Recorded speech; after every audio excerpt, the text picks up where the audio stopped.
Hello. Hello. Hi, we're here. Affy had to come save us. Okay. It's fine.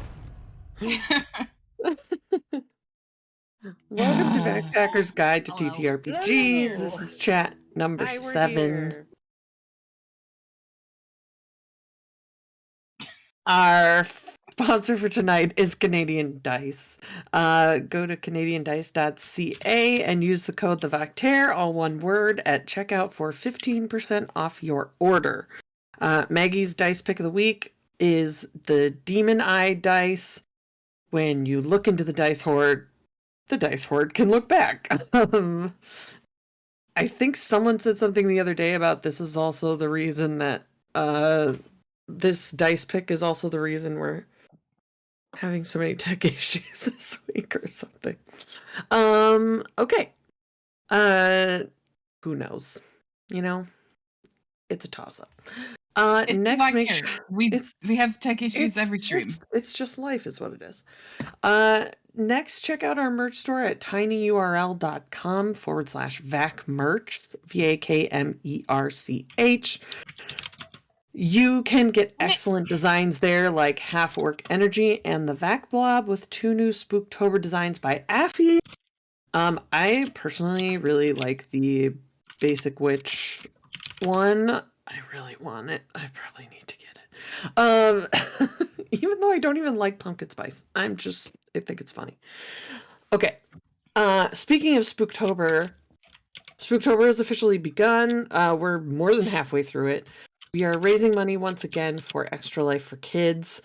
Last year, we had a crazy month-long fundraiser ending with a 12-hour organized chaos drop-in game. And we raised just over $1,300 last year. We really hope to do it again this year. I believe we're more than halfway there, which is awesome. You can find the link to donate at www.tinyurl.com/VäkPäker Extra Life 2023. Pick a DM, donate to them. There's a competition, but it's not really. The kids win all around. So donate to Extra Life. Make sure kids have things to look forward to while they're stuck in the hospital, getting treatments, things like that. It's a really great organization, so check it out. In terms of this week, tomorrow at 1 p.m. Eastern is the Forge of Eons with me as the Game Master? Light Keeper, I think is technically what Storyteller, bullshit artist. Storyteller, whatever. We're playing Candela Obscura is the moral of that story, and it's going to be really fun. It's a game that Critical Role hasn't even come out with yet, so we're really flying by the seat of our pants, but it's going to be a great time. Join us at 1 o'clock for that here. Then at 7:30 tomorrow evening, head on over to DM Jeremy's channel for Legacy of Fire. Affy and Artemis will be over there, and you can jump in on that story. On Monday evening, we're back here for Mistwalkers at 8:30 Eastern. Then Tuesday is our next Spooktober game after Forge of Eons with Table 9, which is a 10 Candles game. That one's with storyteller Ryan from Canadian Dice, so our sponsor is running the show that night. That one's at 8:30 Eastern. Should be a good time. Bring Kleenexes. I don't know why you would say that, Emily. I've heard stories. On Wednesday, if you're looking for something a little bit more lighthearted, come back here to check out Brindlewood Bay. It's like Call of Cthulhu meets Murder, She Wrote. A bunch of little old ladies need to solve a mystery. So that's at 8:30 Eastern. That game's going to be fun. That is with GM Woody. We'll say GM because I don't know what they're called in each of the games. And then Thursday, we've got Song of Crystal and Shadow at 8:30 p.m. Eastern. They're on Chapter 2 or Season 2? Season 2. Season 2. And some real fun, creepy things happened at the end of their last episode, so check that out. And then Friday, we are back here again at 8:30 with Fixius 5. And as always, find our podcast wherever you download your podcasts from. We have them everywhere. That's that for me. We actually just hit like 1,000 listens for the first time this morning, actually. Oh, that's awesome. Yeah, I was pretty stoked. That's cool. Well, should we dive into spells? Because it's going to take us a hot minute to get through these. It's going to take us a minute. We're on level 2 spells in the player's handbook. Yeah, there's some good ones actually at level 2. Don't knock the level 2 spells, because there's some good stuff in here. I killed Kayla's character with a level 2 spell, I think. Because I think isn't Guiding Bolt a level 2 spell? I think so. Because if it is, I one-shotted Kayla's character with a level 2. Like, because I crit. It was great. Oh. Ooh, maybe it's... is it level 2 or is it level 3? I don't know. I don't know. Find out when we get there. But anyways, we're going to start with Acid Arrow. I've actually never used this spell. Like, I've seen it, really? but I've never used it. I feel like it's a good one, because there's not a lot of things that are immune to or resistant to acid damage. So it's a good one to have in your back pocket if you really like fire spells, but everything's resistant to fire.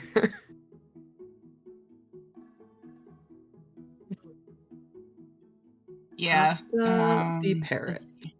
So it does 4d4 acid damage immediately, and then at the end of its next turn. So that's cool that it does more than just that initial damage. It's kind of cool that it does extra. Yeah, on the next turn, I really like more. that. Which makes sense. Acid sticks to you. Yep, and all the other spells that we've talked about, you can upcast, which is nice. Yep. And it's a chance to crit, which is never a bad thing when you're a spellcaster, because you don't I roll terribly, so unless it's for story purposes, I've noticed. I roll terribly, so actually I do fine as a martial character, which is kind of funny. But it's great for spellcasters to be able to just rely on the roll of the DM to save, but sometimes you want to crit. Right. And this is a good way to do that. So how do you do your crits? Because I do mine max plus rolls. So how do you do yours? I usually do roll the dice and double it. But you could also roll double the dice, because rolling more dice is always fun.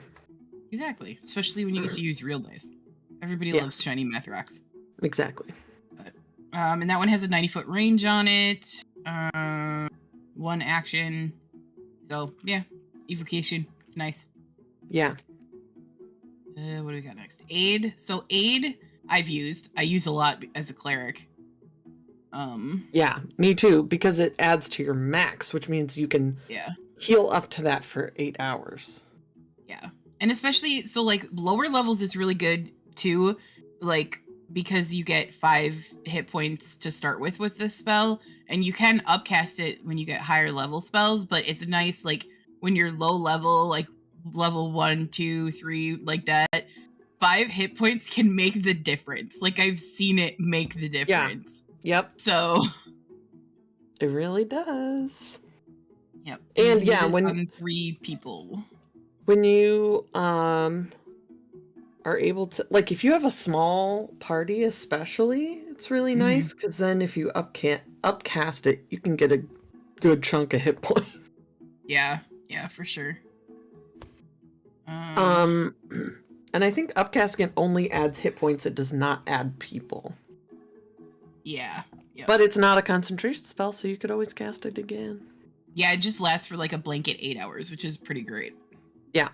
So you can set it and forget it and just keep going. What's the one lady on TikTok that does like cooking stuff that she'll be like, this is very important. Love it and leave it alone. I don't Knives know. I feel like you can do that. Exactly. You just do that with this. Yeah. Let's see. We got Alter Self. That's a transmutation spell. Again, this is a spell Yeah. I've never used, but I've seen used. Yep. Lasts for an hour. You cast it on yourself.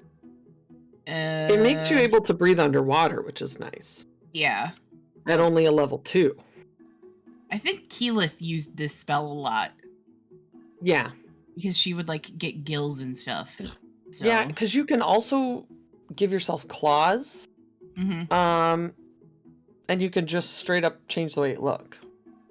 Yeah. That's the natural weapons part of it. Yeah. So you grow claws, fangs, spines, horns, or a different natural weapon of your choice, which is cool. 1d6. I know also, with when they had Tyrion with them, because he was an artificer, he could do the like cast a spell on a token and give it to somebody. Yeah. Thing. Yep. So when they went into the water plane, a couple of them were able to use this, like the spell from a coin. Yeah. To have water over breathing. self.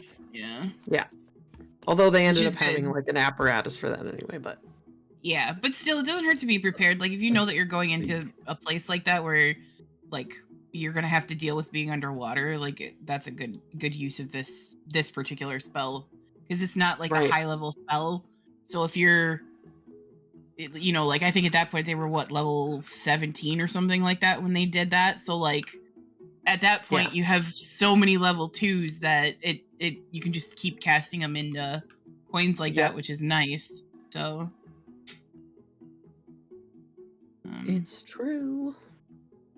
And it says on here sorcerer, wizard, and artificer, but I think, don't druids get it too? Or can they get it if they take something special? Because Keyleth was a druid and she had this spell. I don't know. I mean, maybe she had it from like a magic item or something. It could be, yeah. It could be. I've never used it as a druid. I don't think I've ever seen it on my list. But I mean, you can turn into a swimming animal that can breathe underwater. That's true. So That's true. What have we got next? Speaking of animals, I think I've only seen anyone use this once. Same. In my whole life. Our DM used it in, we were doing the Storm King's Thunder module, and we were in a town, and our DM had an NPC send an animal messenger to come like fetch us to the it's like the tower where the harpers are or something like that. We had to go visit this tower where the harpers were, and the animal messenger brought us there. So interesting. Yeah. Like, it's good for roleplay purposes, for sure. Like, yeah.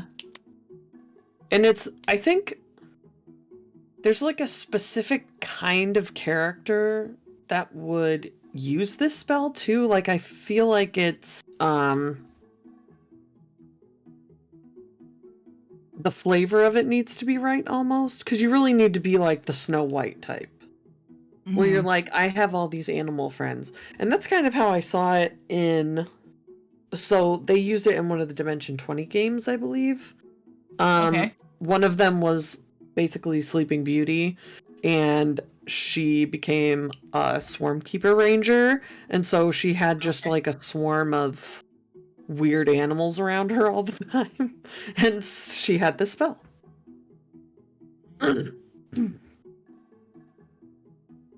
It's kind of like sending, right? Yeah. A message of up to 25 words. But it's via an animal, and it lasts for 24 hours. And they have to be able to get where they're going in that time, right? Yeah. Yep. To deliver the message. Messenger. Yep. Yeah, if the messenger And doesn't reach its destination before the spell ends, the message is lost, and the beast makes its way back to where you cast the spell. yeah, Interesting. Oh, but you can upcast it to increase the duration. So if by someone's really 48 far hours. away, that's kind of cool. Yeah. It kind of reminds me of the way that they used their Patronuses in Harry Potter, where they Oh, would yeah. send it, like when they went to go warn them of the attack on the burrow. It reminds me a little bit of that. Yeah. And it's a ritual spell. Yep. Which is good, So you know. if you've So you got don't, it, you can use it that way. let's see. Oh my Arcane Block. gosh. I have to interrupt our show for just a second because my friend who I was cat sitting for, they went to New York and they just got back, but they drove through Canada. And she just sent me a picture of some all-dressed chips, and she said, "There's a bag with your name on it." Heck yeah. That's a true friend right there. Sending all the all dress chips. Oh my gosh. Okay, carry on. That's what Affy has to send us for Christmas is all dress chips and Literally Bell's all I Pop want in life thing. is all-dressed chips. Oh, it's so stupid. But they're so good, okay? If you haven't had them, It's just crack try for it. Americans. It's fine. It is. Okay, sorry to interrupt. Arcane Lock is next.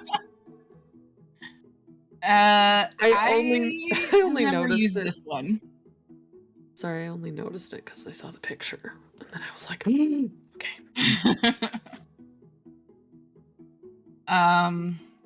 Yeah, so Arcane Lock I have never used because I've played a wizard once and that wasn't their specialty. And my artificer never I don't think I ever used it with that character either. So but basically you can touch like a door or a window or a gate or something that just needs to be locked and then it locks it and basically nothing short of it's like a knock spell, right? Yeah, it says if you cast Knock, it suppresses Arcane Lock for 10 minutes. For 10 minutes. Okay. And DC to open it increases by 10. So yeah. I don't use this very often because there isn't a rogue in the party anymore. As far as like you guys opening doors, plus you have Ram who just kicks stuff in. Yeah, it's really almost a tool more for a DM to use. Because, like, I think in Critical Role when they were in Uthodurn, doing a little heisty moment, all the cases that had magic items in them had an arcane lock. So, because the DC was 25 for all of those, I recall. Okay. Yeah. So, I mean, it's a decent spell. It lasts until it's dispelled. Abjuration. Yeah. So, you know. Make locks harder for you and your friends. Yep. Let's see. What do we got? Arcanist's Magic Aura. Also known as Nistul's Magic Aura. If I was I'm gonna saying say, that. I'm like, that had a different name the last time I saw it, I swear. This is the generic version of this spell because they've started doing that because I think they've started doing that because so many people are streaming now. Yeah. And the Wizards of Lore, like in D&D, like Big B and Melf and, you know, like, I think they are making it more world friendly, like you can move it around, you know, it doesn't have to be. So you don't have to try and figure out how to fit those people into your World War if you don't want to. Yeah. Or you're just like me and you don't care because I don't pay attention to that stuff anyways, so. Yeah. Well, and like, you know, like Critical Role made a whole cartoon and they had to change the name to Scanlan's Hand because I think it's copyrighted. So, stuff like that. But it does last for 24 hours. It's illusion spell. Let's see. You place an illusion on a creature or an object you touch so that Divination spells reveal false information. So this is another sort of like role play spell, I guess, really, where if you know that somebody's going to be like scryed on or Yeah. what's another divination spell where there's one where like it reads your surface thoughts, right? Yeah, like detect thoughts. It could possibly Sort of. work against. Yeah. Or even like detect magic, because it says it can change the way spells and magical effects detect magical auras. Yeah. You can make a non-magical object appear magical. I need to use this as a DM. This is great. A magical object appear non-magical, or change the object's magical aura so that it appears to belong to a specific school of magic that you choose. When you use this effect on an object, you can make the false magic apparent to any creature that handles the item. Okay. So even potentially identify could be messed with as well. Yep. Good way to hide like cursed items. Yeah. This also says Not you that that's a hint, change Appy. the mask. You change the mask part of it. You change the way the target appears to spells and magical effects that detect creature types. So, like, if you're undead, or if you are like a fiend could use this, and a paladin wouldn't be able to sense them. Yeah. Yep. Or is it the hollow ones? They come up as undead? Undead, yep. Yeah. Yep. So It's a pretty good a one. way to sort of get around that. But it's another one that, like, the situation would have to be so specific. Yeah. You know? Like... Mm-hmm. Yeah, I would see that more as a roleplay spell than anything. Mm-hmm. Yeah. The next one is kind of a roleplay spell too. So Mm-hmm. augury, I've used augury. Yeah, me too. And it had some interesting effects because there is like a half an hour time limit on augury, and Affy, being the DM that she is, literally set a timer with 30 minutes on it, and it made the entire group panic.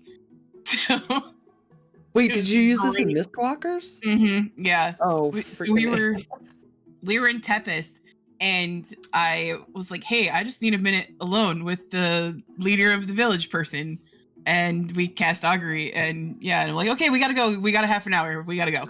So yeah, I think Kurani used this right before we went to the cave that had the culty people, Children of Air. Probably. That sounds familiar. I'm pretty sure that I remember Kurani casting this spell. But it's a good spell. As far as like getting information from your DM. Yeah. It's a good way to sort of get that. Too bad she didn't use it before we fought some frogs. Yeah. Well, look, choices were made. So you cast this spell by using gem inlaid sticks, which I've seen. They're like, it's like pickup sticks almost. I've seen them like in real life. They're pretty cool.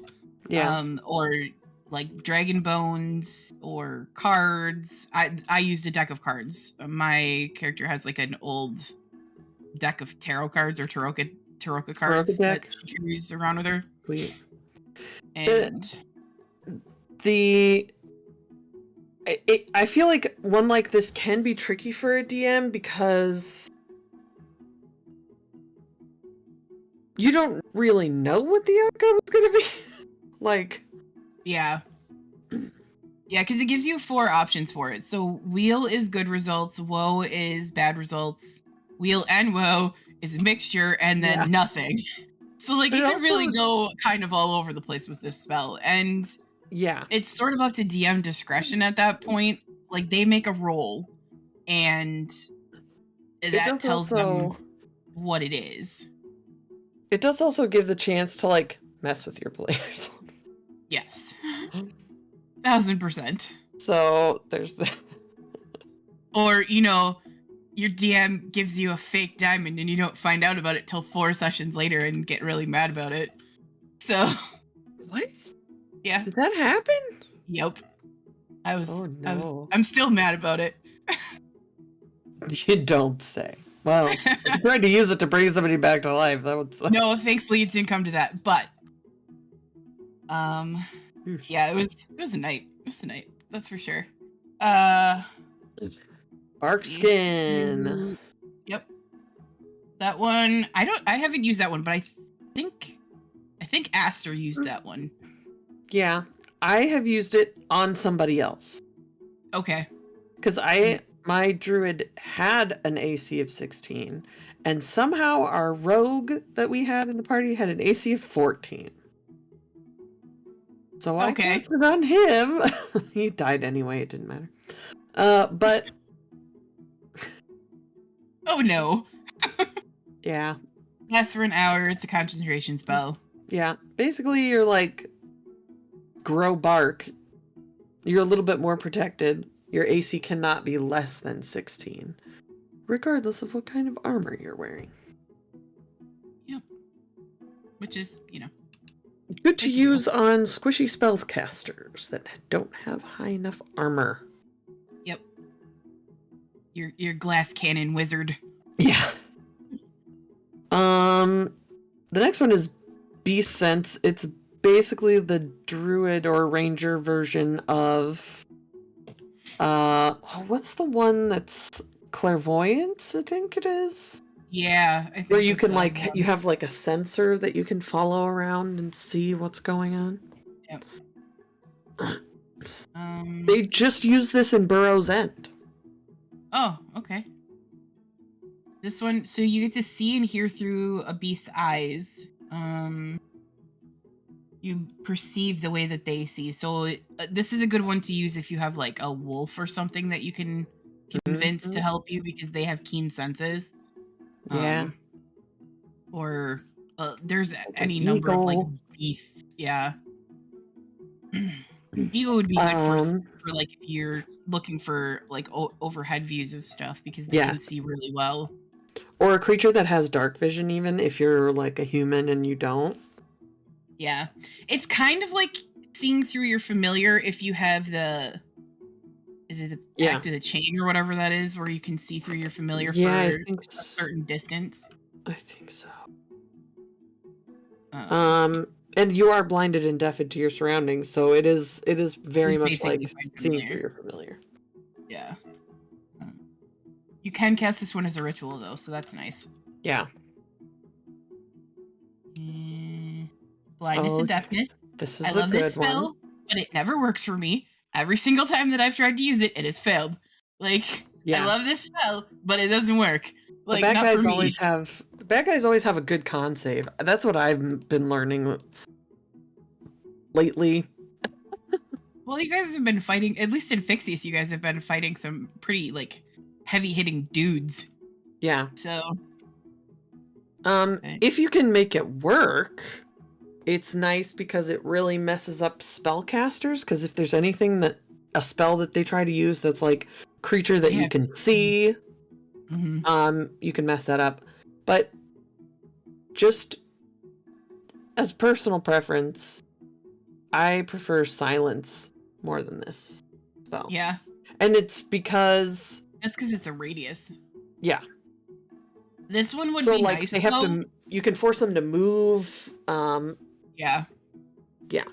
It also. This one would be nice though, because if you cast it, like if you're like Karani and you need the quiet, you cast it on yourself. At least it moves with you. That's true. So. And then you don't hear. You don't hear when your party's being insane. That's true. I'll keep that in mind for when she comes out of her coma. There you go. She's got to come out of her coma first. Though. You know what's great too is that's a necromancy spell. It's sometimes I'm just tickled by that stuff. That like I would think that blindness, deafness, necromancy. I would think it would be like a transmutation spell because it's altering something. I know, right? Right? But apparently not. You know, whatever. You do you. Next one is Blur. Blur's cool. I like Blur. It's a good spell. Yeah, it is a good spell. A lot of people get it. Yeah, lots of classes get this one, and its concentration lasts for a minute, and it's good because it gives it's very similar to, so my character Keelai has a Cloak of Displacement. It's very similar to that. It gives disadvantage on attacks Just against straight you. up disadvantage. Yep, which is nice. It doesn't. Let's see. An attacker's immune to it. So if it doesn't rely on its sight, or if they have true sight, or blind sight. So, you know. But good spell all around. A swarm of bats won't have disadvantage on you. Now you know. Yeah. You know. Although, don't rogues basically get like limited blind sight at some point? It's like within 10 feet. Maybe. I don't I'm gonna look it up. Or maybe it's a certain kind of rogue that gets that, but yeah. It's an illusion spell, obviously. Oh. Level 14. Starting at level 14, if you are able to hear, you are aware of the location of any hidden or invisible creature within 10 feet of you. It's called blind sense, but it does not say it gives you blind sight. Yeah. So basically you get like bat radar. Yeah, I feel like an argument could be made though, because you're not relying on your sight. I don't know. A rogue could get around. Maybe. Okay. Maybe. Sorry. Let's see. What Making arguments for things that have nothing to do with me. Don't use my genius in your games. This is the Vector. We would never do that. You'll end up down with NADPOD at D&D court trying to be like, this lady on VäkPäker's guide said that I could get away with this, but my DM said no. Eyes. Look, your DM is the ultimate arbiter of what happens in your game. Don't blame me if you try to use that and it doesn't work. Yeah. It might work. Yeah. I would allow it in my game. So if you're ever in one of my games, there you go. Level 14 rogue. You heard it here. You can get around Blur. Alright, so we got Branding Smite next. This is an evocation spell, bonus action, which is nice. It is a concentration spell. And when you hit with the weapon attack before the spell ends, you do extra radiant damage. So that's fun. And this is another one of those things that makes invisible things visible. Yep. And that's kind of nice. 5-foot light. Yeah. So, and they can't become invisible again until the spell ends, which is good. Yeah. You can upcast as long as you can concentrate. Yep. Which is good. Not fighting invisible bad guys is always fun. Yeah. It would be good for a... I know it has Paladin on here, but if you're a Hexblade and Warlock spells are always at max level... Mm-hmm. This is a good one to have. That'd be dope. That'll be real good. Artificer. Yep. Alright. Oh, here's a good one. I've used this so many times. Anytime you're in a diplomatic situation, you want to have this stocked. Anytime you have a party serious... full of edgelords. Or, like, I used to stock it when Aster was still afraid of fire. Because if it would hurt us in the middle of a fight, yeah, it could be real bad. So yeah, Breeze uses it on Athelstan a lot in Mistwalkers. Makes sense. Yeah. Speaking of edgelords, I don't know what you're talking about. That's You a whole can. party full of them. It is a 20-foot radius sphere, which is nice. And it's centered on a point you choose, not on yourself. They have to make a charisma save, which almost no one ever has very high, unless you're like a bard or something. I use charisma as a dump stat in every single character I've ever made, except for my bard.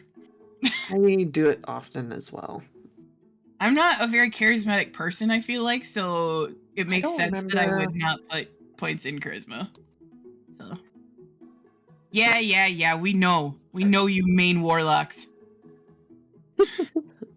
Eldritch Blast is your favorite spell. There's nothing wrong with that. Nope. I'm trying to think. I think Eerie also has a low. Yep, 11 charisma.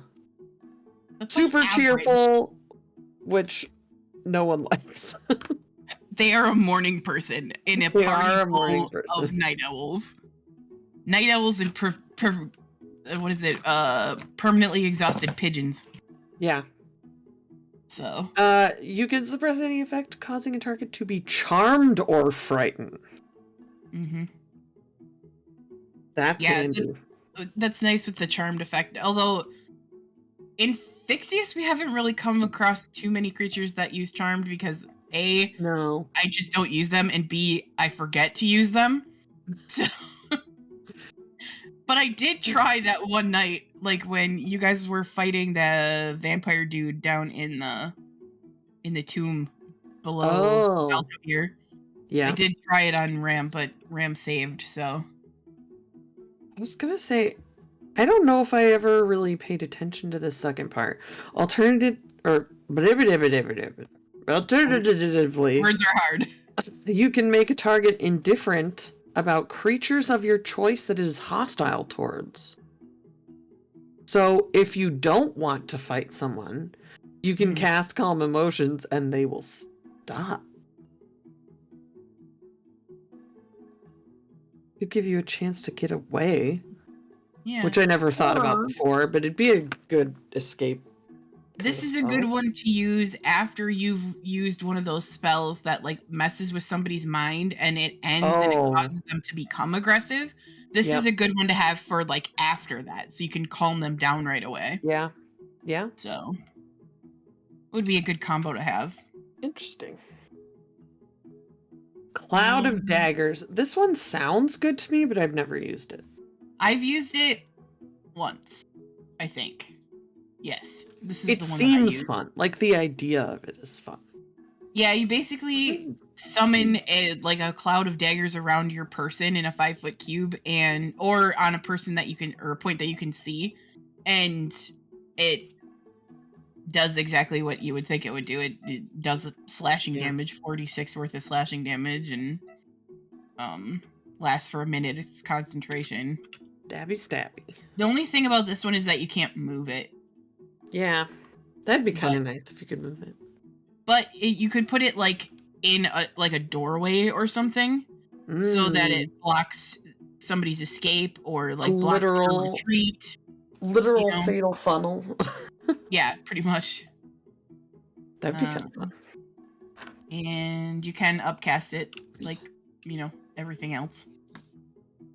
Nice. Continual Flame is the next one. Mm-hmm.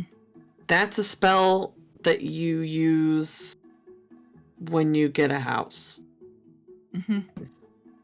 Yep. That's it. You just turn all of the things into continual flames. Yep. It's fine. I don't know that I've ever seen this used outside of like this object has continual flame cast on it. Like, I don't think I've ever seen it used for anything else. Yeah, it's like referred to in Detect Magic when you're like, all the lights give off a glow. Okay.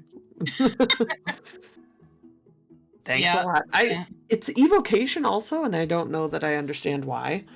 And it's expensive. It's like 50 gold pieces of ruby dust each time. Which is a lot. Wizards be rolling in it, I guess. Although clerics can do it too, but clerics it's expensive to be a cleric anyway. If you're spending all your money on diamonds to save people, you're not wasting it on continual flames. Yeah, no. That's definitely a role play spell, I feel. Yep. Like, and I mean, we've seen plenty of role play spells, so you know, Yeah, it that's all really true. depends on the kind of campaign that you're in. Yeah, and what your character is, like what kind of stuff they do. Yeah. I could see it being a part of a campaign for sure. Mm-hmm. Just don't know that I would ever use it. Yep. Unless there was like downtime. It's like a downtime spell Yeah. for me. There aren't very many campaigns I've seen that have a lot of downtime in them, though. Mm-mm. It's a lot of hurry up and go in Yeah. most campaigns. Because a lot of times you're like fighting a clock. Yeah. So, like you guys in Fixius for sure are fighting a clock because you have to figure your shit out before he gets loose. So, Yeah. so yeah. Like you. The next one. Okay, so I've never used Cordon of Arrows. Me I either. feel like it's another one of those that requires a very specific situation where it's like you know someone's coming to attack you, so you set up a trap. Because you have to plant like 4 arrows or something in the ground, and you magically set them like a trap to protect the area until the spell ends whenever a creature other than you comes within 30 feet of the ammunition for the first time on a turn, or ends its turn there. 1 piece of ammunition flies up to strike it. The creature must succeed on a dex save or take 1d6 piercing damage. The ammunition is then destroyed. The spell ends when no ammunition remains. So it's basically a way to set up attacks when you know someone's coming, and then get your regular attacks on top of it. Yeah, Bree said it's great to work in tandem with Alarm or Tiny Hut. That's a good point. Yeah. I just don't know that I've ever used this spell, so it's I don't think specific I to have. rangers, so which makes sense. Yeah. You can upcast it so that the amount of ammunition that can be affected increases by 2 each slot that you use. So that's cool. Yeah. So you could really set up like a whole sort of area. Could be very useful in some situations for sure. Yeah, like if you're protecting like a house or something and you know that things are going to be coming at you from different directions, that would be good because Yeah. you could put them in different places then. Mhm. So I could see it working really well for something like that. I don't know. It doesn't say. Does it say anything about like being able to make it permanent if you do it so many times with? I don't think it does, right? No. Because it only lasts 8 hours, so it would have to be a longer term solution for 1 day. That makes Spell sense. ends when there is no ammunition remains. So, yeah. Again, that's another one of those sort of very specific ones. Now, I know we're not done with this page, but I need to use the restroom. Do you want to stop when we get to the end of the C's? Because this is the last one of the C's. Yeah. I mean, we're Crown only of like Madness. 4 from the bottom. Yeah. Can you get to there? Sure. Okay. I drank a lot of water to try to get rid of a headache. Buddy. It worked. Fast. Crown of Madness. The spell never works for me. I've tried to use it so many times this month. Oh, it never really? works. Yep. Oh, I've tried to use it at bummer. least 5 times and it never works. Every single time. So it's how you get someone to attack their own people, basically, right? Yeah, pretty much. And I think, if I remember correctly, Ford used this spell. Yeah. In campaign when they 2. were in is it not Rex and Trump, but Zadash. Zadash, yep. So one humanoid of your choice within range, they have to succeed on a wisdom save, or they are charmed, and if they're charmed, you can make them attack their people. Yep. Good spell. Doesn't work for me. You do have to use your action each turn after that to make sure you keep control. Yep. Yep. They can also save at the end of each of their turns. Yeah. If you can get it to work, though, it sounds good. Yeah, that's my problem. It never works. Yeah. Darkness. Concentration spell. Lasts for 10 minutes. This one is nice because you can like create an area that is obscured and it kind of helps you get away. Yep. I have used it to get away before with a drow. Yep. Character. Creates magical darkness, which is good. So anything that, doesn't have, is it true sight, can't see through it. So yeah, which is good. The only thing that can see through magical darkness is a certain pact of warlock, I believe, or it's like a certain warlock.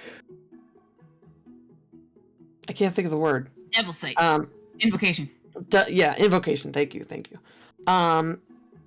Also, light clerics can dispel darkness with their cool thing that they could do. Yeah, and do damage at the same time. Yep. Which is always fun. Dark vision. I didn't realize that dark vision was like a spell you can take. I just thought it was a thing that either you had or you didn't have. Like it lasts 8 hours too, which is actually longer than I realized that it did. I don't think I realized it was 8 hours long. It is kind of nice. This is what I was talking about. There's some good second level spells that you can use and forget about. Like Aid has an 8-hour duration. Dark Vision has an 8-hour duration. I'm pretty sure Longstrider you can cast on multiple people. I think that one only lasts an hour, but it gives you faster speed. Like, yeah, there's a bunch of them that you can kind of do like that aren't concentration. And you can just kind of stack them up on people. Yep. Yeah, which is nice. If needed. It lets you see in the dark, in case you weren't sure what dark vision does. In case you've only ever played as a human. Yeah.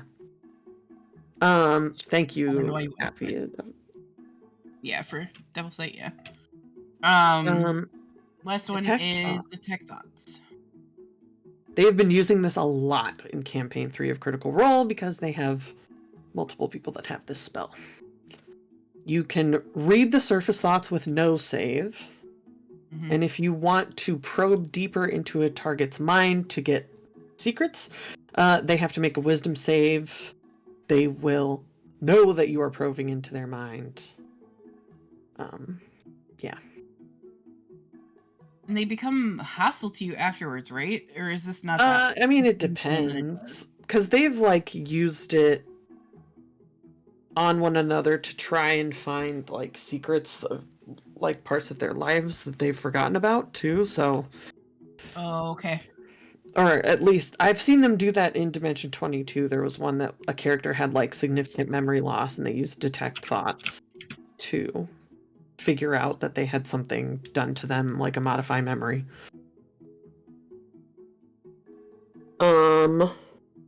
You can also use the spell to detect the presence of thinking creatures you can't see. That's a cool use of the spell. Yeah. So that's like if you are in a room and you're not entirely sure that if something is there or not, that's a good use of the spell. I do also like that there is specifically a line in here that says, questions verbally directed at the target creature naturally shape the course of its thoughts. So this spell is particularly effective as part of an interrogation. Yep, which is cool. Yeah. If you are role-playing that out, it's cool. Cheap. It only costs 1 copper per casting. Like you do. Wizards love their cheap spells, so... Right. All right. Let's take a break. Okay.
We're We have a back. pasta. He's a kitten. In case we have a pasta in case you're hungry. Just kidding. She will try to steal your pizza. Because for whatever reason, she doesn't eat human food except for pizza. She really likes pizza. That's very funny. I don't know. She's weird. Like her Oh, mom. cat. She's like, "I'm just yes, kinda I scared." am. Let me stand up more regally. She's here because she heard her favorite person talking. That's why. That's right. Yeah. Now she's going to fall asleep on your shoulder. You love your TT, don't you? Oh, we are going through second level spells, and we had a posture check and the hydrate. Make me hydrate after I just have to go to the bathroom. Thanks, Alyssa. Gosh. I can't posture check because there's a cat. She's the reason I have terrible posture. Okay. That I, just like curl over my stuff when I'm working and stuff. Yeah, definitely not that. Nope, not at all. All right, we're on page 2, Emily. We can do it. Page 2. This is enhanced ability. We're into the E's. This is the first E one, I think. Yep.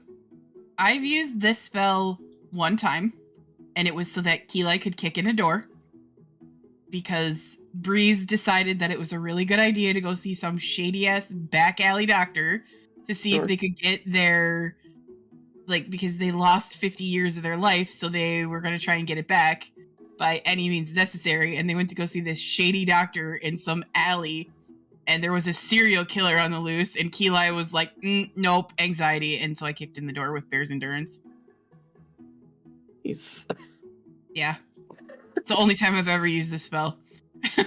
I have used it a couple times. Usually it's when I know, we're going into a situation where someone needs to be extra convincing, or we need to be extra stealthy, or whatever.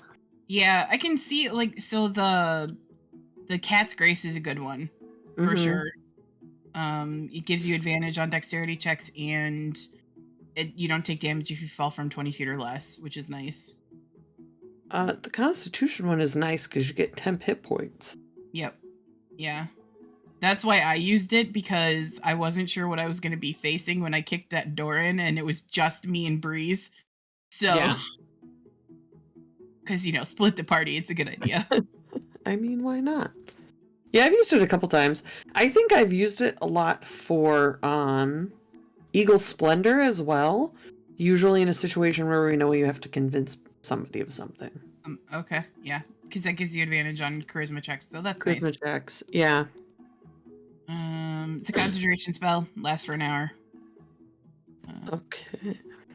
Enlarge or reduce. We love this spell. This is like a staple D&D spell for pretty much any sort of sorcerer or wizard, because if you got somebody in your party like a barbarian, this is a great spell to use on them because it makes them big, for one, and also it gives them extra stuff when you make them bigger.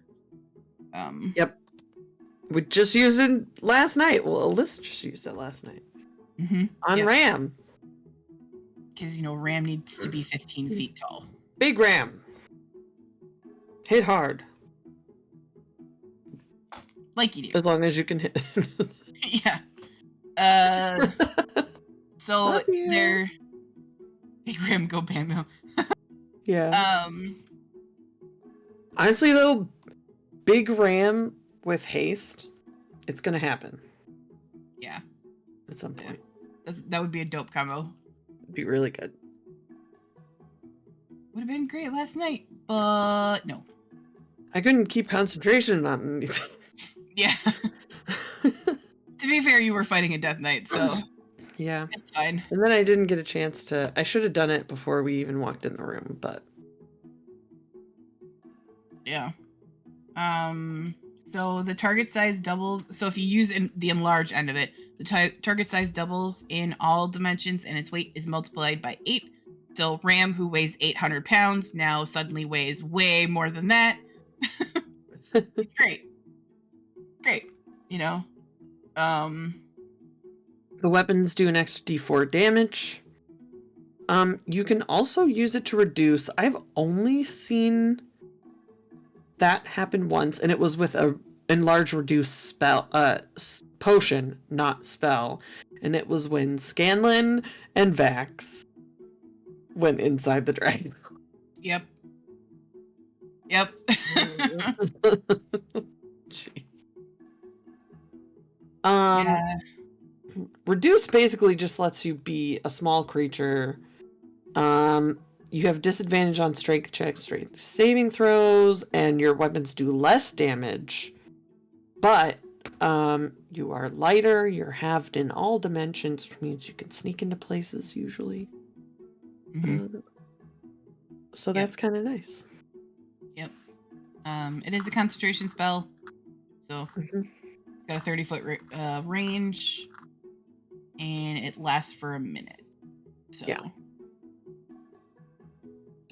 We got Enthrall after that, which is...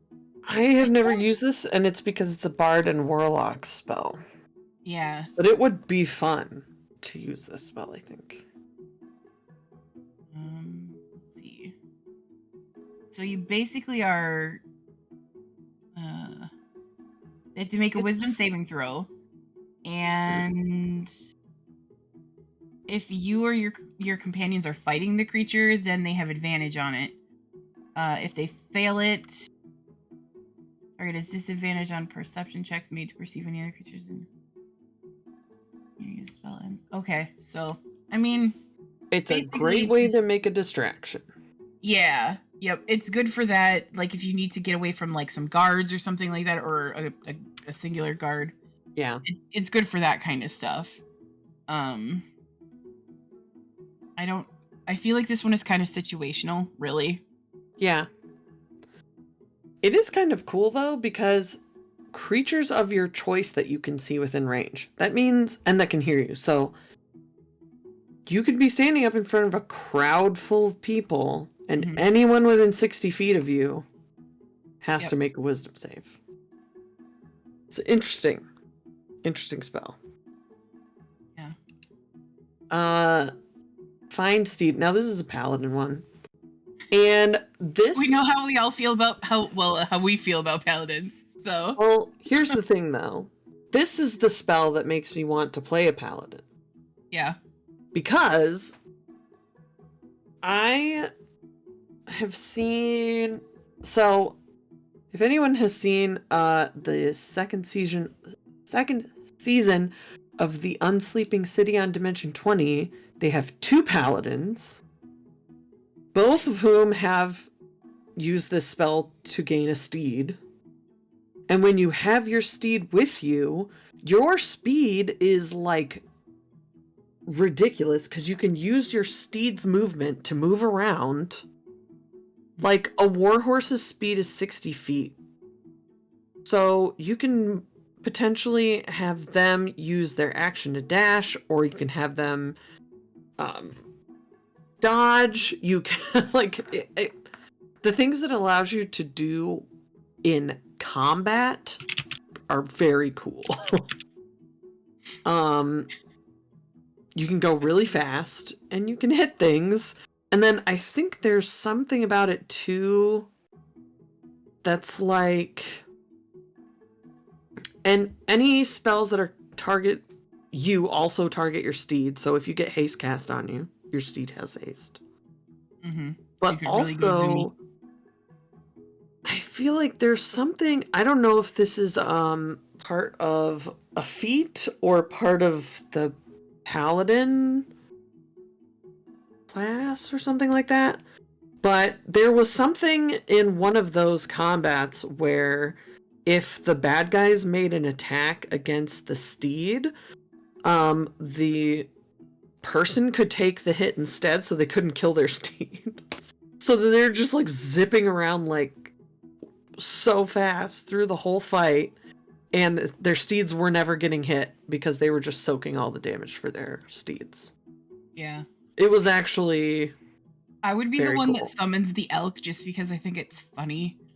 And elk are cool. Okay. So, and like... elk are cool. They are. They're awesome. And they get like their charge move is nice. Yep. So, there's that. Like war horses are good, Yeah. but mastiffs I've seen mastiffs used for like halflings a lot. Yeah. Mm-hmm. Or smaller races. I feel I like don't think that I've ever seen anybody use a camel before, but then again, I haven't really seen a lot of desert campaigns until we ended up in hard here. So yeah. I think, well, and honestly, like all of these spells that have like a specific list or something, you can flavor something so many ways. yeah. Like Yep. in the Unsleeping City, it's modern day New York. So they each had a steed. One of them was a firefighter, which meant his steed was a Dalmatian. There you go.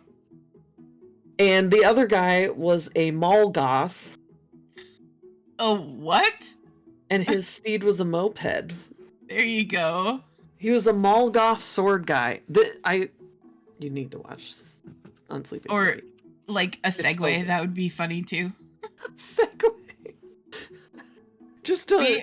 That's the dad paladin. Here. The dad paladin. You can. We have those here in the city that I in the city that I live in, down in the business district.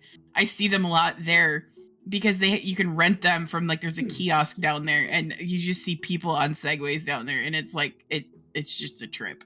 Like, yeah. It's gonna be great. Yeah. Oh, now I kind of do want to play a paladin. Oh man. That'll make Maggie happy. They'll make Maggie happy because they like paladins. I have played a paladin before. Okay, it's just been not that much. I played one paladin, but I have no interest in ever playing a paladin again. So it's fine. Let's see, what do we got next? Find traps. So this is a good one if you're like going through a tomb or a place that like ruins or something like that, and you know that there's probably going to be traps there because especially if you're like our groups that we all play in, there's booby traps and you booby right into them because nobody's looking. Yep. Here's the thing though, because I've only used this once before, and then it didn't, maybe it was just the DM that I was with, that it didn't turn out the way I hoped. Okay. Because, and technically they were right, which is just infuriating. It says... Oh god, how dare your DM be right? How dare you? You sense the presence of any trap. Hydrate. The spell it's all I have. My water bottle's way over there. It goes into a little detail like about what a trap is, blah blah blah. Yeah. But then it says, the spell merely reveals that a trap is present. You don't learn the location of the trap, but you do learn the general nature of the danger posed by the trap. So it doesn't tell you where it is, which I think is silly. It should tell you where it is. Maybe that's just me. I think it should tell you where it is. Also sense an area affected by alarm or glyph of warding or mechanical pitch up. Yeah. I feel like it should tell you like the general area that it's in. But and maybe as a DM you could rule it that way. Like you could say like it points you in this area. You think there's a trap there. But next is Flame Blade. I've used this one. So have my very first D&D character ever was a druid. Because, never go half-ass. And I used Flame Blade with that character.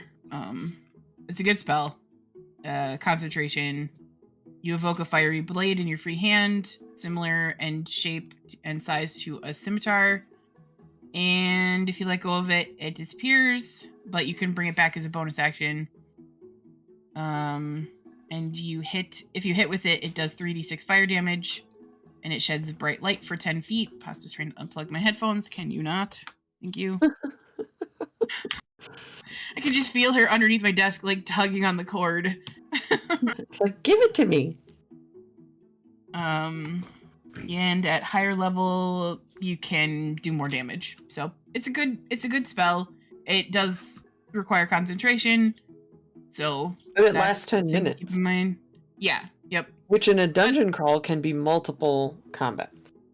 Yes. If you can keep it going. Just have to have a high enough constitution, which your dump stat is charisma, my dump stat of choice is constitution. As we've seen with Karani. That's the problem. Even Eerie only has a +2. Oh goodness. And they're a frontline fighter. Yep. What could go wrong? It's fine. Okay. Flaming sphere. Also a spell I've used. It's been a while, but I have used this one. My druid hasn't used fire spells in a while because she's an Arctic druid and because Amber Temple. And I'll just leave it at that. Yeah.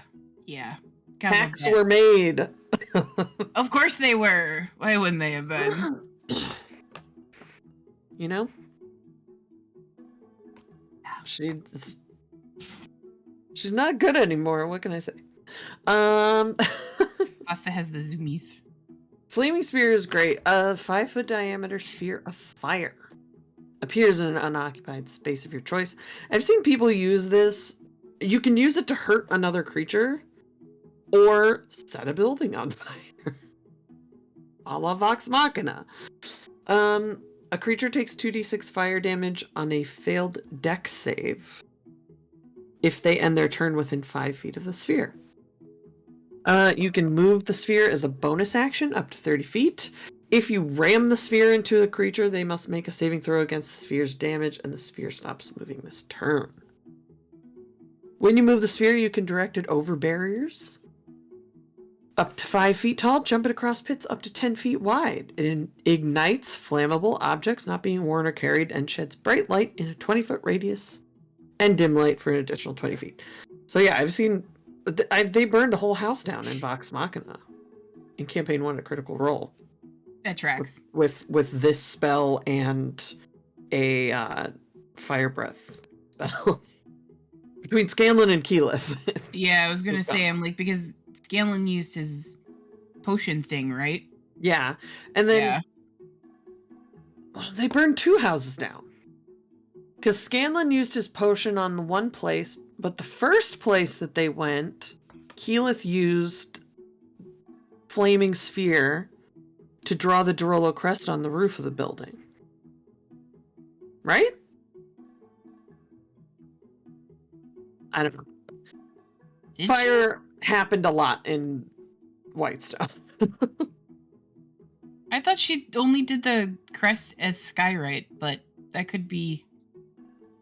Like, I thought Scanlan did the crest in fire, but maybe not. I don't know. It's been a while. Well, he didn't do a crest. He just burned the house. Lit the house on fire. Okay. Yeah. I don't know. But I always forget there were like 3 different houses they went to. Yeah. Doesn't matter. Gentle repose. Yes. This is, let's see, this is a spell you can cast as a ritual. This is good for, like, if somebody dies and you don't want them to come back as a undead, this is a spell for that. It protects against that for, is it 10 days or something? Or, yeah, so it lasts for 10 days. So if you're in a place that, you know, dead, like, the undead come back after stuff and one of your party members dies, this is a good spell to use because then they can't come back as an undead until you can get them revivified or whatever. Yep. Like, not revivified, but whatever the next one up is. Raised dead. Yeah, that one. It gives you...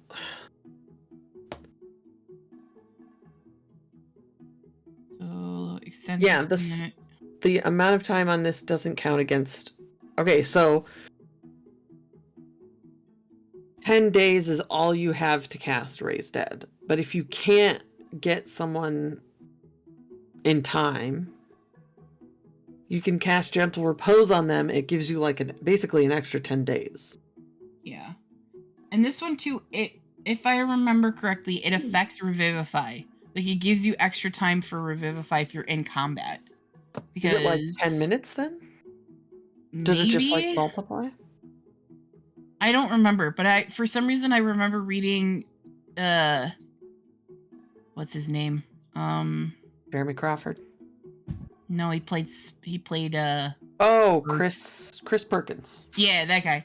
He talked about it, but I don't remember exactly what he had said, but for some reason I thought that it affected Revivify too. But it might. I mean, yeah. It's a necromancy spell. Yeah. Most of them are when they're like that kind of thing. Yep. Let's see. Gust of Wind. Concentration. I have used this. I have not, but I've seen it used. It's a decent utility spell because this one you can use it to like fill sails, right? Yeah. I mean it only lasts like 10 minutes, I think, right? Yeah, but it's enough to give you like a burst of speed.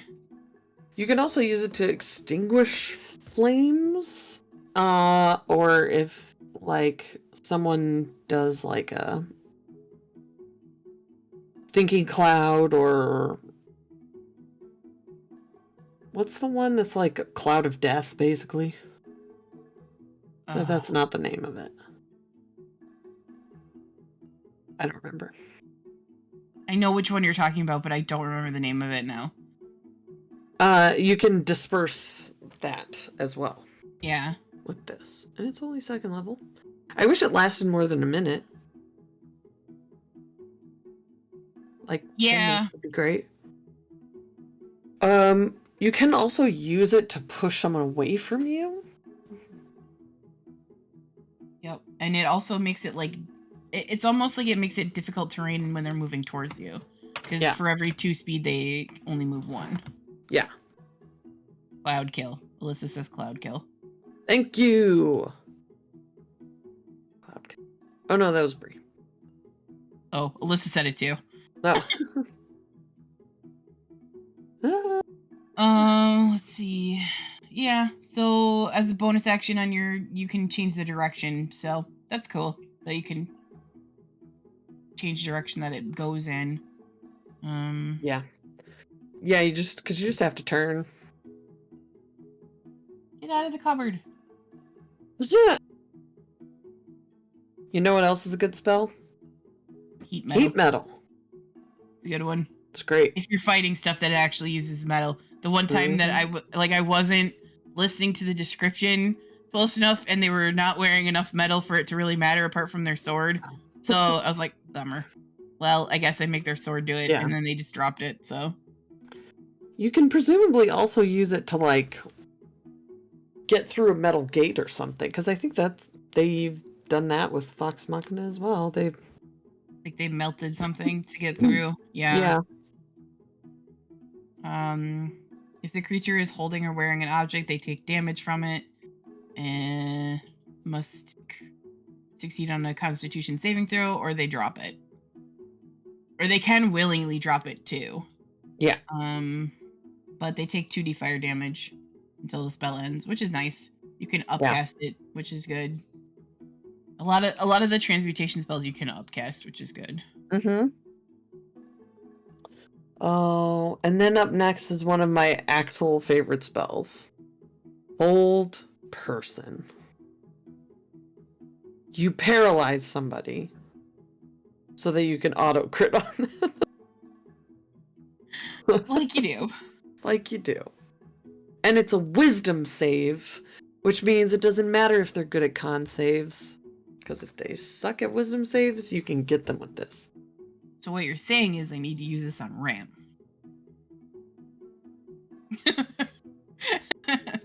That's not what I meant. No. There was like one fight that we ended up in Barovia in a Microsoft Strahd game where we were fighting, what's the guy's name that's Strahd's right-hand man? I don't know. I purposely Mm, didn't like read much about Strahd because of it. hold on one moment. And also I don't remember because It when they starts were with an doing R? Curse of Strahd, I had like just gotten to the Vactair, so like I don't remember much of it. Yeah. 'Cause they were at the tail end of it by the time I got here, so Give me a moment. I don't remember. Rahadin. I There you don't go. like him. Um, we were fighting him, and I managed to hold him, and we got a couple crit hits in, and he was in poor shape, but he got away. Oh, he's a pain in the butt to fight. Freaking Rahadin. But that was a good moment. I love hold person.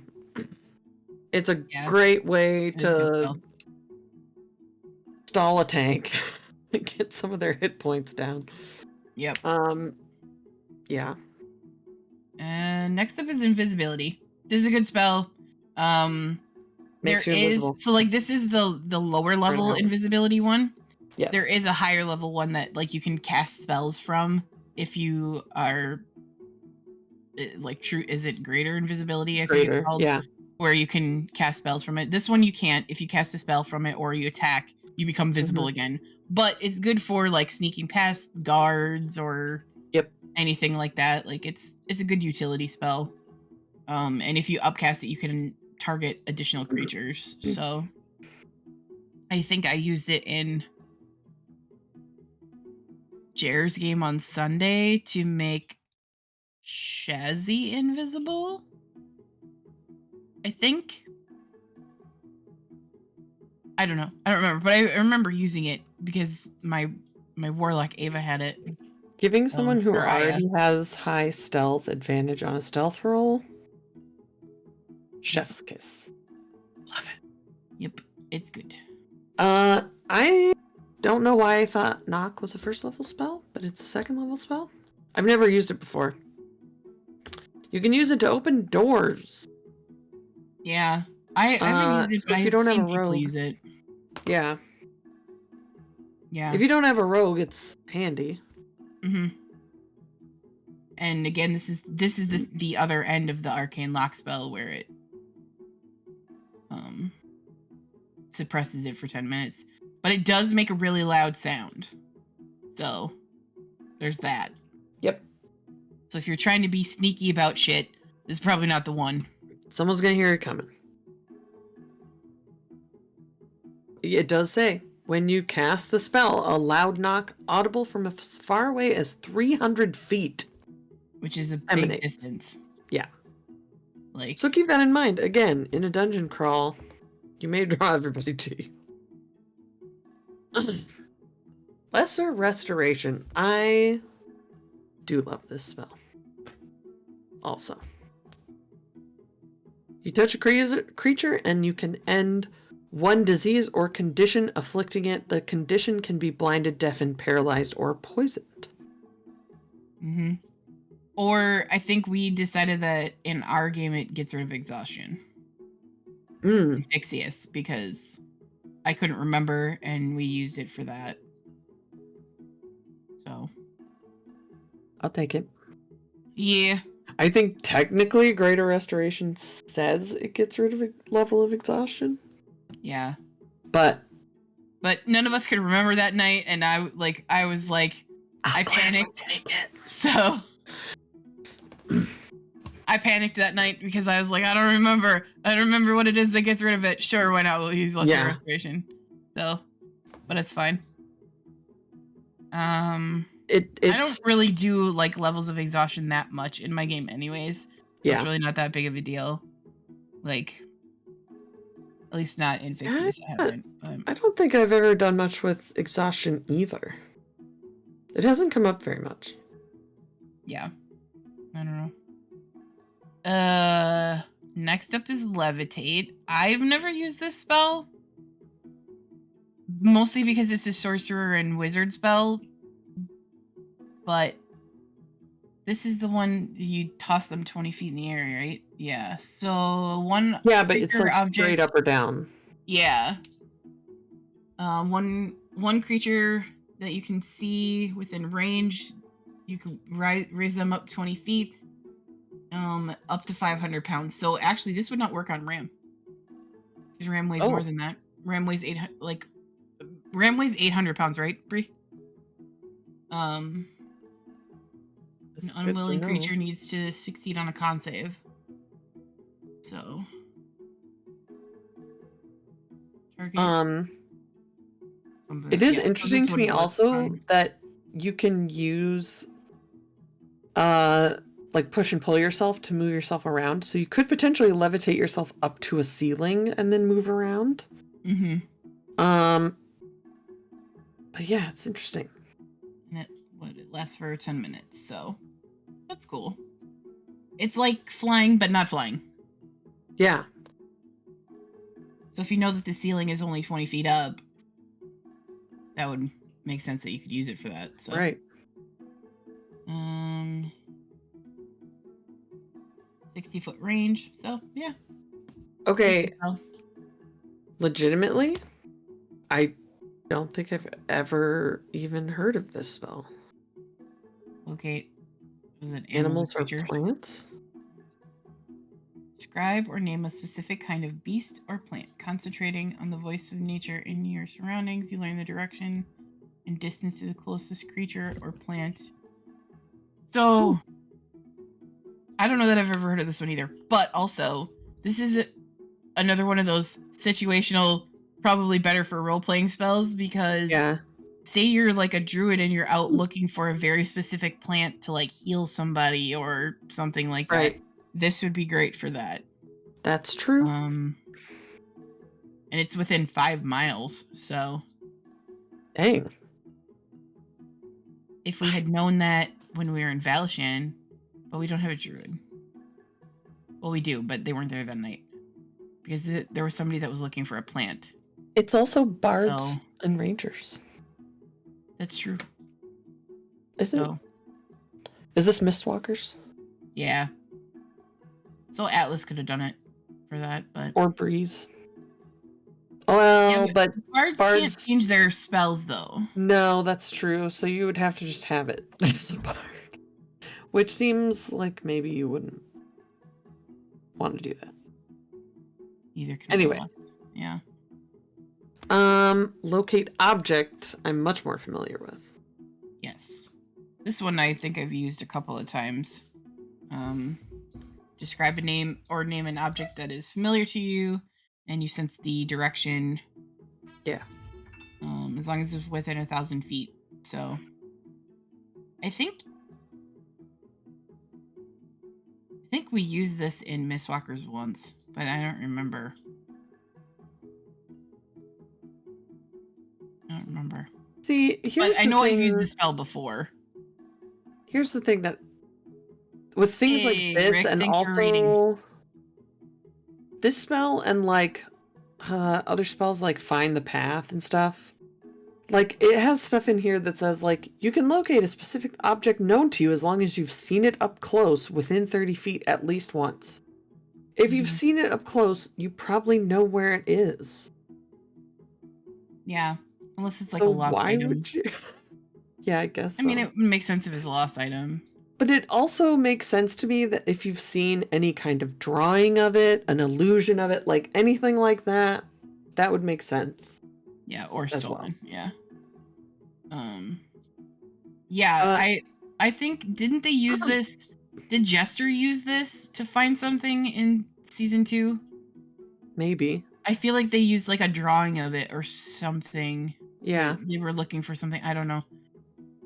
It does say that spell cannot locate an object if any thickness of lead blocks a direct path between you and the object, which is why they had a lead-lined box to carry the beacon in. Mm-hmm. Yep. Which was smart because they were carting that thing around for a long time. Yeah. Let's see. see. Magic Mouth. So this is a fun spell if you want to mess with people. Yeah. Like, it's a good spell. You just put a message on an object and you chuck that somewhere and just let it go, and it's fine. So, 25 words or less, but it can be delivered over as long as 10 minutes. So you can fake a conversation almost. Yeah. If you need to. Yep. Well, the funniest part of this spell to me says, when this spell is triggered, a magical mouth appears on an object. On the object. So it's like a rock that gets a mouth. It's just Raleigh, that's all. If the object you chose has a mouth or something that looks like a mouth, the magical mouth appears there so that the words appear to come from the object's mouth. Which, again, is weird. But okay. You can have the spell end after it delivers the message, or it can remain and repeat its message whenever the trigger occurs. So you could just have weird... this would be great for a bard who is like... just trolling people. Trying to publicize themselves. They just cast magic mouth everywhere that's like, come see the amazing... Go with me on this, okay? Go with me on this. This would 1000% be a thing that Cottonwood would do, okay? They would cast this spell on a rock and then use sovereign glue to stick it somewhere that you can't get rid of it. Like... Yes, they 1000%. And they'd put it, like, out of reach of people, so... Yep. Yes. It's amazing. I also love that it says, the triggering circumstance can be as general or as detailed as you like. Mm-hmm. So it could be, you could literally have, those annoying Halloween decorations that go off anytime someone walks by? Uh-huh. You could do that forever. Viking says that this is an amazing as an alarm spell. So yeah, that's true too. Yep. It's a good spell. I like it. I'm here for it. Magic weapon. Everybody loves magic weapon. This is a good spell, especially at low level because it gives you extra, like, it makes your weapon magic so that you can bypass that non-magical weapon damage thing, which really sucks when you're low level. The downside, though, is that it's a concentration spell. Yes. And eventually end up with something that is an actual magic weapon anyway, so then you don't need this anymore. Yeah. Yep. Yeah. It's a good spell. Yeah. And this is a duplicate of one we've already done. Yep. Melf's Acid Arrow is the same as Acid Arrow. Yep. Literally. It just has a name attached to it. Not the generic version. Load the next page, please. Why are you like this? We're going through them fast now. We've hit a groove with these spells, let me tell you.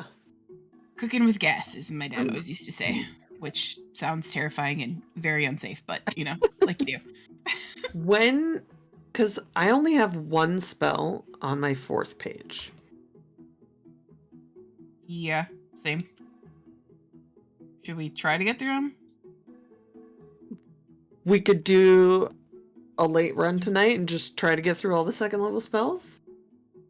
Or we could pause. But it's up to you. Well, are you okay if we keep going, Bree?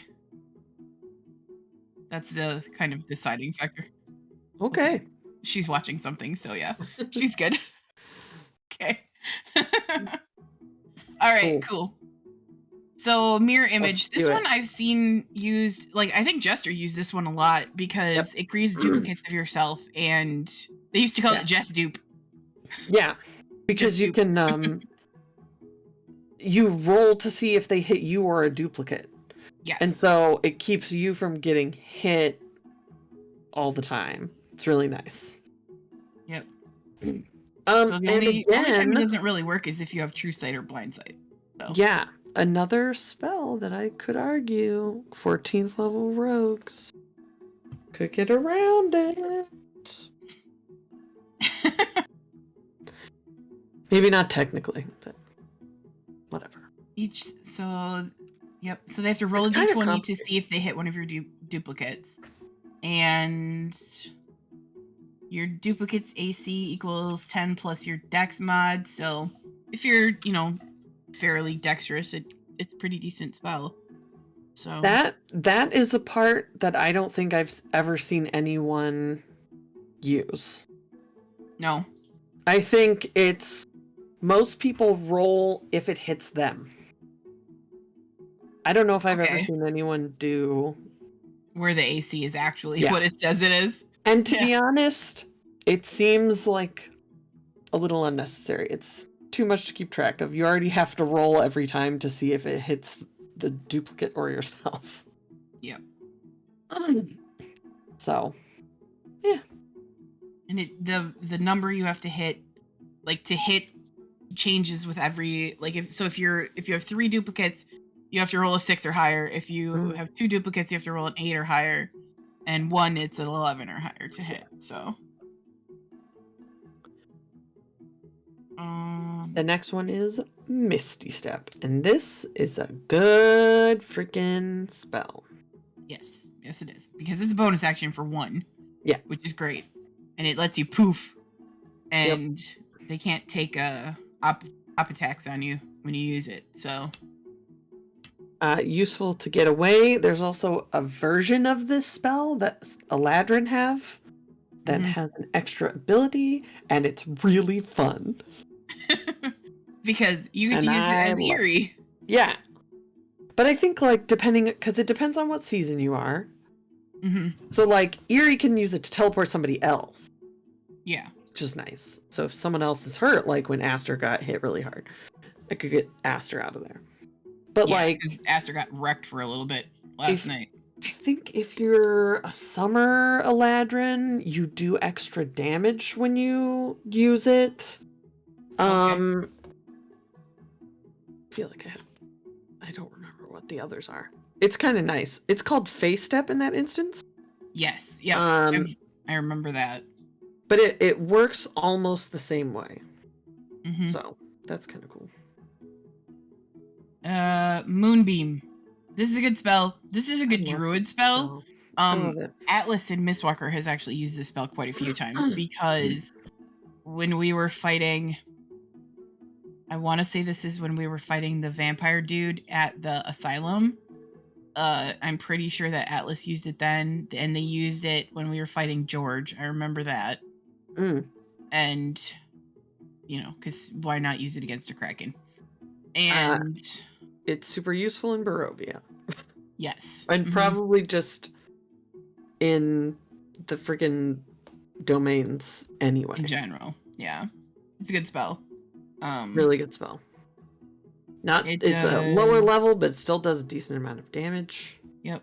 5-foot radius, 40-foot high, centered on a point within range. When a creature enters the spell for the first time or starts its turn there, it's engulfed in ghostly flames that cause pain. They must make a con save, and it takes 2d10 radiant damage, which is great.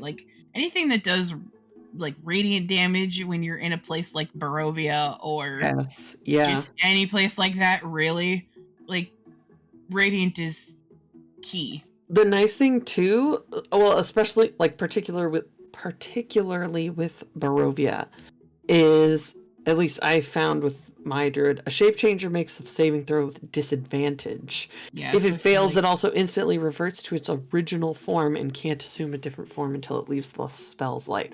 So works on vampires, works on werewolves. Great spell. Rare creatures in general, really, because I love werebears because they're chaotic good beings. They're great. I just love them. They go around fixing things when they turn into their werebear self. Yeah. I love them. This next one is a duplicate of one we already went, but has a name. Nistul's magic aura is the same as magic aura, or whatever it's called. It's Arcanist magic aura, I believe it's called. Pass without a trace. Everybody loves this spell. It's great. Gives you +10 to your stealth. Yep. Concentration lasts for an hour. Yep. Amazing. Druids, Rangers, Trickery Domain. Circle Yeah, of the Land. it's a good spell. Also, Earth Genasi get 1 use of this a day. Yes, they do. Yep. Good spell. Good spell. Worth the use. It only lasts an hour. Still worth it. Yep. And the part about it, like, that I forget about, I guess, sometimes, is that you can't be tracked by anything except for magic. Mm-hmm. So you don't see that part of it used a lot, but it's good. It's a good way to, like, trick. Yeah, you don't even leave, like, footprints or anything. Yeah. Mm-hmm. Phantasmal Force is the next one. I have never used this spell, I don't think. But it's this is the one that makes you see something that you perceive as real, right? Yeah, it's like on a failed save, the phantasmal object, creature, or other visible phenomenon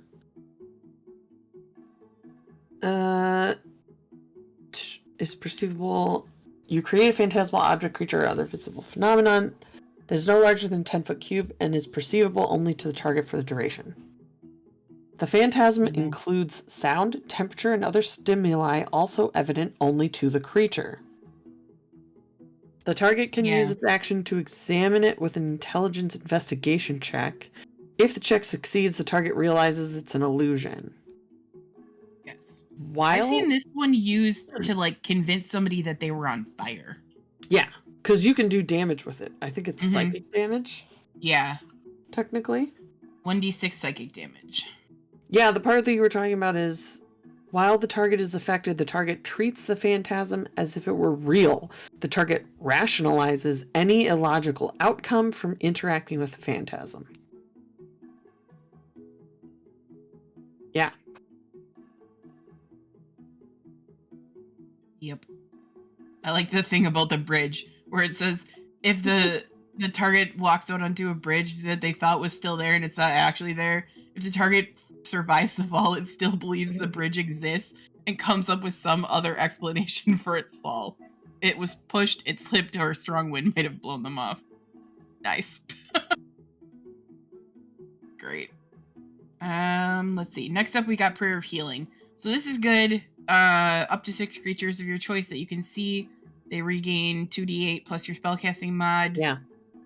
This is a good cleric spell. Just in general, it's a good cleric spell to have. I think Keylight pretty much always has this one packed. Good for a quick break between combats. If you've got like 10 minutes instead of an hour, where people can't heal up all the way, you can use Prayer of Healing. Quick 10-minute healing. Can be upcast, which is nice. Yep. So nice. It's a good one. Pale. Protection from poison. So this is, again, this one I feel is a very situational one.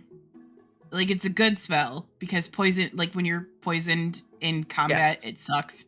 But again, it's sort of situational. Like, if you're not fighting something that does poison damage, or you're not dealing with a situation where you might become poisoned, it's kind of like, meh. Yeah. But yeah, it's all right. What is nice about it is if you know you're going to be fighting a green dragon, this is a lower level than protection from energy. And it's not concentration. So you can cast this on multiple people and be resistant to the poison damage from a dragon at 2nd level. And that is nice. You okay? Yeah, I got a message from somebody that... Oh. Give me one moment here. Keep talking. Just give me a moment. The next one is Ray of Enfeeblement. I have not used this very much. I know that this is a Grave Domain one, because I think Caduceus only used it once. So it's like Death, Grave, and Blood Domain clerics, warlocks, and wizards. It's a cool spell. It only lasts a minute, but basically it's a necromancy spell that takes your strength away. So if you're fighting something that's really beefy and it's hitting with strength-based attacks, it will make it so that even if they hit you, they only deal half damage. They can make a con save against it, but I don't know, it's a really good spell. Usually if something has high strength, it also has high con, but that's not necessarily always the case. And there's 60-foot range. I think you have to roll to hit. Is that right? Range spell attack. So you have to roll to hit, but on a hit, yeah, they are enfeebled. Their damage only does half damage. And that's a nice way to get resistance for everybody. Mm-hmm. Yeah. Rope trick is what? I've never used rope trick. Like, No? I've heard of it, but I've never used it. It's a good escape spell. It's it says you touch a length of rope that's up to 60 foot long, but it doesn't have to be 60 feet. It can be 5 feet long. And you can just climb up. You basically climb into this extra dimensional space. You can see out of it, but other people cannot see into it. You can hold up to 8 medium or smaller creatures. You can pull the rope in to make the rope disappear. And it's basically like a mid-air safe haven. Yeah. I always picture it kind of like a mid-air tree fort that nobody can see. Yes. Yes. Like, yeah. I've never used it though. So. Yeah. It does only last an hour, so it's really only good for like a short rest. Mm-hmm. But it's a good place to go, like hide, if you need to get away from something for a little bit so that you can use hit dice and that sort of thing. So. Yep. I don't want to give anything away. If you've watched A Crown of Candy, they use this at some point, and it's kind of an epic use. It's a good spell. Okay. Don't sleep on rope. Okay. Let's see. What do we got? Scorching Ray. Scorching Ray. I've used this one. You create 3 rays of fire. You hurl them at targets within range. They do 2d6 fire if they hit. You can upcast it for an additional ray. You roll to hit each time? Yes. Make a ranged spell attack, yep. So, yeah. If you're rolling lucky, multiple crits are possible. Jared says it's the most overused 2nd level spell. This one? Scorching Ray? Yeah. I don't think I've ever used it. I think Circle of Wildfire just get this spell. Like, I believe that it's one of their, like, always their circle spells. Always prepared, yeah. Yeah. So, it's a good spell. Oh, light clerics get it too. That's right. Do they? Oh, I guess, yeah, it makes sense. The Genie, the Fiend. Those packs. Let's see, what do we got? See Invisibility. That's a good one. Yeah. Every sorcerer and wizard I know spams this. That makes sense. For the duration, you see invisible creatures and objects as if they're invisible. You can see into the ethereal plane. Ethereal creatures and objects appear ghostly and translucent. So this is basically the mushrooms that they ate in campaign 2 that Bo and Molly got into. Is basically this as a spell, but like in mushroom form. It's pretty great. I think there is a potion too that lets you do it. Yeah.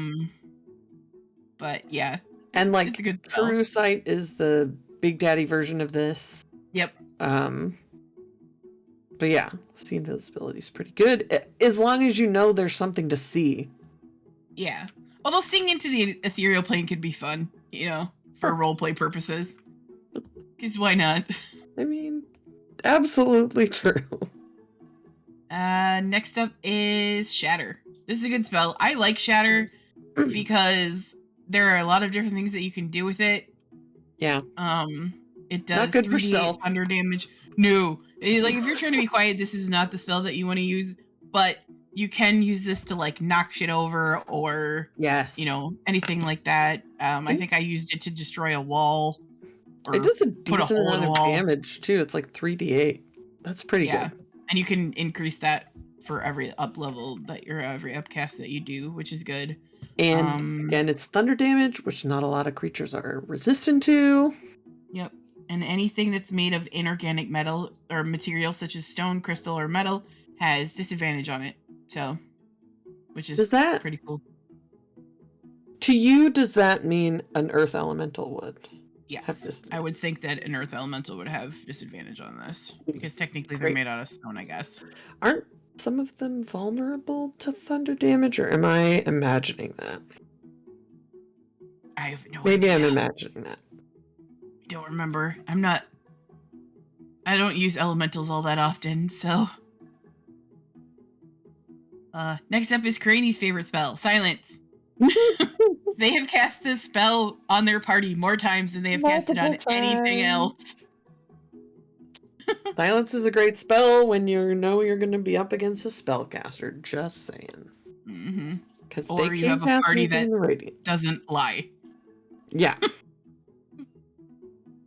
And feels the need to just spill all their secrets while they're standing in a lobby, like you do. Fine. Earth elementals are vulnerable to thunder damage. Okay. Now you know. The more you know. The more you know. Let's see here. Silence is concentration and can be cast as a ritual. I love why you would want to cast it as a ritual. I don't necessarily understand. If you are waiting outside and you're listening to people chant and some sort of creepy whatever, and you know it's going to take them an hour to do whatever ritual, and yours only takes 10 minutes, I would do it. Stop their ritual. Also, you're immune to thunder damage inside Silence.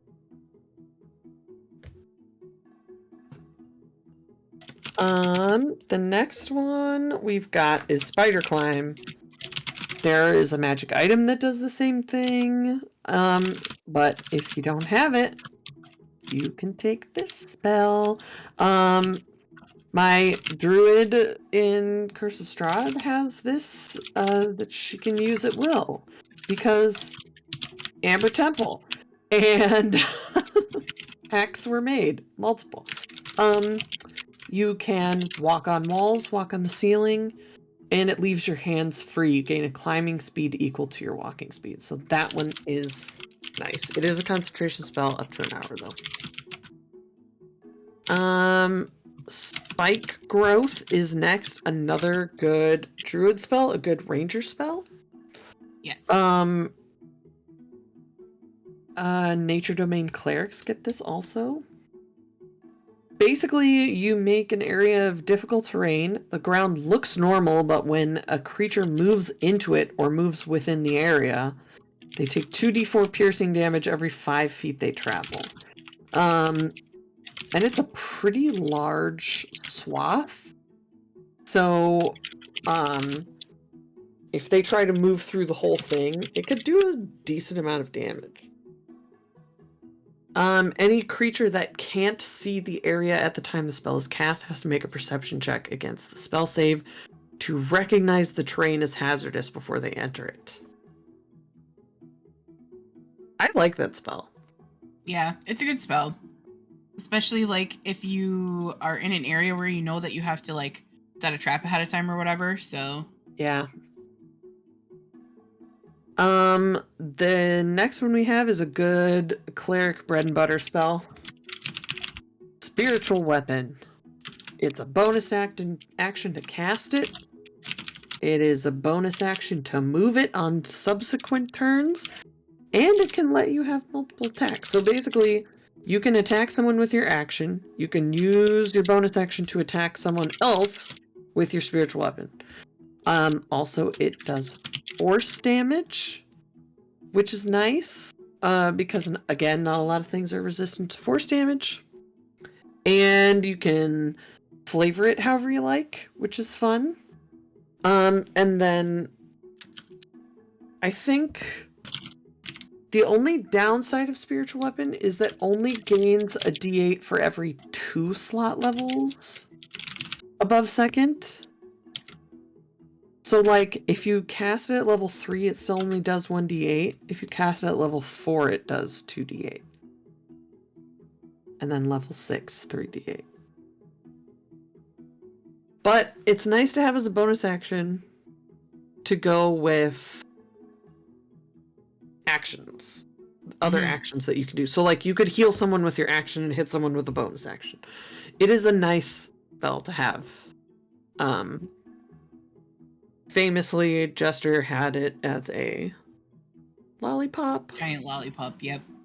Yeah, I think Shikasi used his as like a bust of a bunch of different people. Like yeah. one of them was like a Stell Getty, wasn't it? Yep. He tried to have a bust of Nefertiti when they did the live show, and it just missed on every hit. It was when they were in the slavers. Yeah, yep, in that cave thing with the gnolls. Or no. When they were in with after when they were in it was the iron something or other. Yeah, Iron those guys. Shepherds. Yeah. Now I remember. It's been a minute. Yeah. So, and it's a bonus action, which is good. So. Yep. Let's see. Suggestion. Concentration.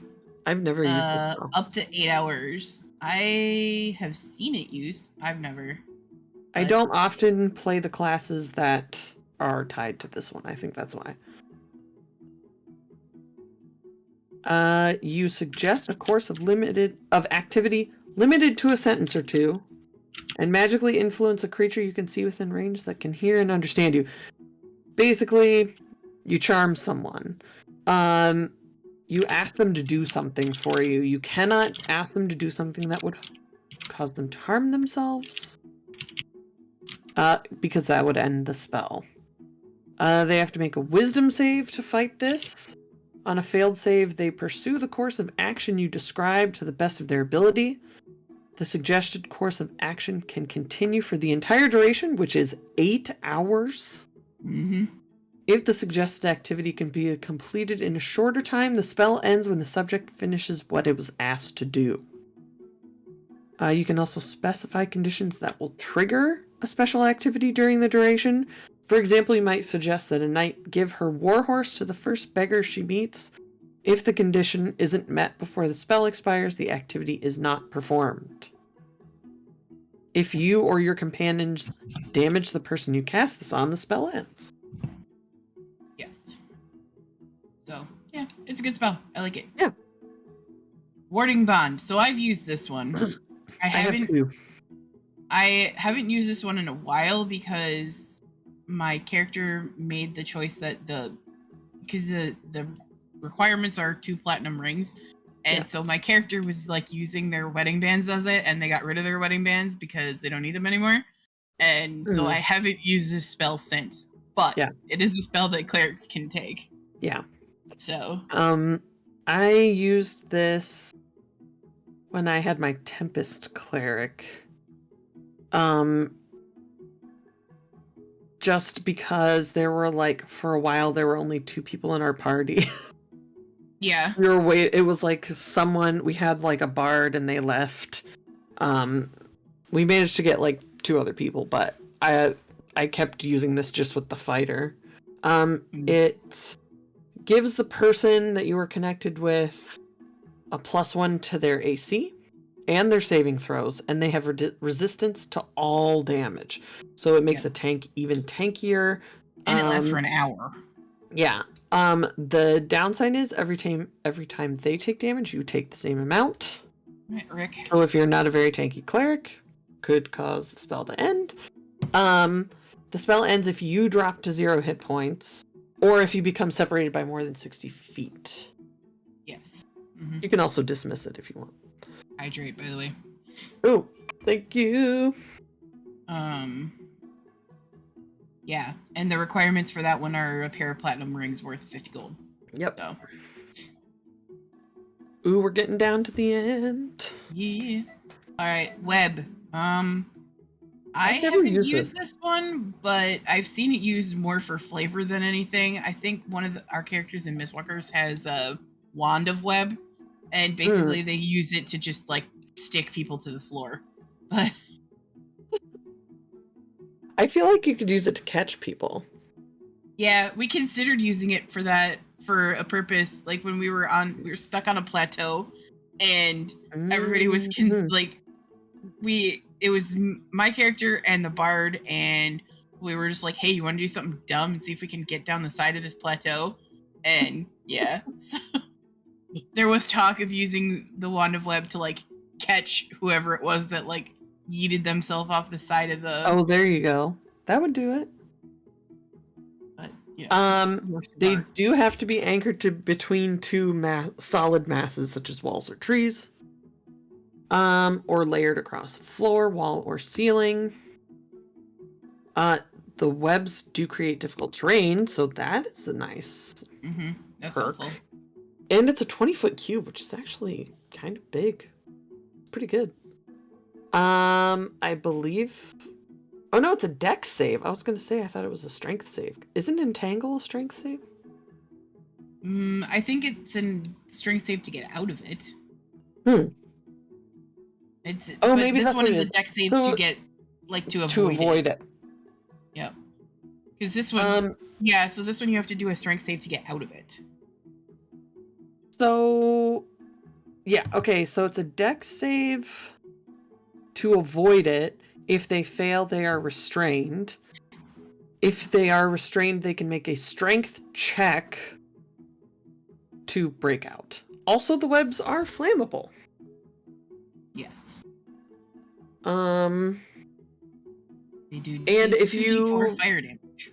Yeah, I was gonna say I don't think I realized that it specified for that.